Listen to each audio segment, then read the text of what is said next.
Nissan GS, no?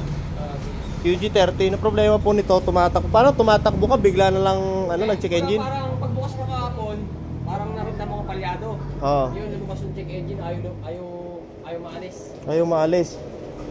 Yun.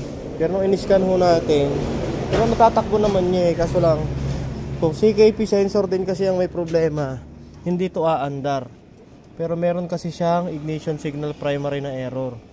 Tapos, nung una natin ginawa, dahil may error nito, hinanap natin yung patay na coil. May patay ho na coil siya, yung itong pang number 3. Ito, pinalitan na ho natin to ng coil. Ito yung galing sa kanya. Original din po, same part number. Tingnan muna natin kung mare-reset, mawawala yung check engine. Pero ito kasi yung isang binasa pre, oh. Ito. Pero tingnan natin baka correlation lang. Natin baka correlation lang.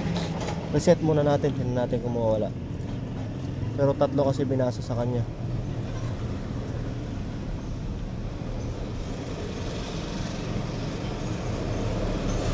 Natin kung mawawala, no? Yun, mawala. Tingnan natin kung mawawala yung check engine niya. Kanina ayaw mawala nito eh. Yun! Ayos! Ayos, ayos. Kaso lang may ibang sumindi. Ha? Yung gasolina mo sumindi. Kunti na lang. Read ulit natin kung may error siya. Yun, wala na pong error. Tapos yung acceleration niya kanina medyo nanginginig kapag nire-rev. Yun, pinong-pino na. Kanina palyado habang inapakan mo ng palakas pumapalya. Yan, pinong-pino na siya. Yan. At saka advice ko po no sa mga ganitong sasakyan. Sa mga ganito pong makina, ubod na pong sealant sa coil, huwag po kayo maglalagay ng mga local na coil. Kasi po, sinisira niya yung signal ng computer. Yun lang po advice ko no. Huwag po kayo maglalagay ng local. Ito ay pinalit natin, original po ito. Pero ang price po kasi nito talaga sa Benstar Plus ang 2.5 ang price po niyan. Pero ito po naibigay natin sa tropa ng medyo mababa.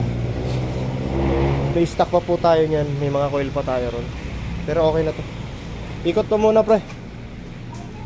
Tsaka may balik dito. Ikot mo. Ay teka lang, higpitan ko lang yan. Kirig naman dato, di ba? Ikaw rin nakadali nung tinawag kita. Dati. Uy, ayan talaga ako dito.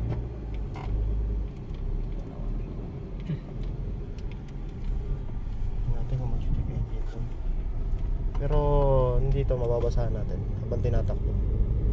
Nagla-live data tayo.